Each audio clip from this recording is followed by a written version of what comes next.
یا امام مہدی کا ظہور ہے، اور آپ کے ہاں بھی اس پہ کوئی اختلاف نہیں ہے، ظہور تو امام کا ہونا ہے۔ اگر امام کا ظہور ہونا ہے اور وہ پتہ سب کو چل جائے گا نا پھر کہ قیامت آنے والی ہے، 40 سال رہ گئے ہیں اور کتنا جو بھی رہ گئے، تو وہ جو اللہ کے نبی نے پھر فرمایا روایتوں کے اندر، وہ اتنے فالوورز ہوں گے ساتھ جتنے کوہ طور پہ اکٹھے ہو جائیں گے، تو مانیں گے تو پھر بھی نہیں ہم؟ دیکھیں، نہ ماننا تو رسول اکرم صلی اللہ علیہ وآلہ وسلم سے بڑھ کر کائنات میں کون مبلغ ہے؟ تو مانا جی، لیکن کتنی تبلیغ کی مکہ مکرمہ، ابو جہل رہا، بلا رہا۔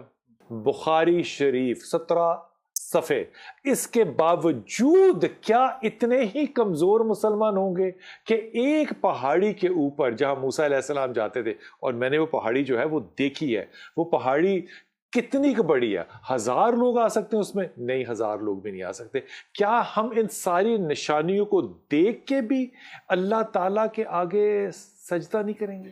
بلال بھائی دیکھیں، بات یہ ہے کہ آج بہت ساری چیزیں ایسی ہیں جو بالکل واضح ہو چکی ہیں، یعنی وہ ہمیں سمجھنے میں کوئی دقت اور پریشانی نہیں ہے۔ ہم تو امام مہدی کو، حضرت عیسیٰ کو دیکھ کے نہیں کر رہے۔ سر دیکھیں، حضور صلی اللہ علیہ وسلم جب تشریف لائے تھے اس وقت بھی تو بہت ساری باتیں دیکھ رہے تھے، یعنی پیشینیاں پوری ہو چکی ابھی حج کے بارے حج معطل ہو جائے گا، 3 سال تو معطل رہا ہے نا۔ اچھا آپ یہ دیکھیں کہ سر ہم ایک بات کہتے ہیں کہ جناب قیامت کو نفسی نفسی ہوگا، بلال بھائی کہ آج نفسی نفسی نہیں ہے؟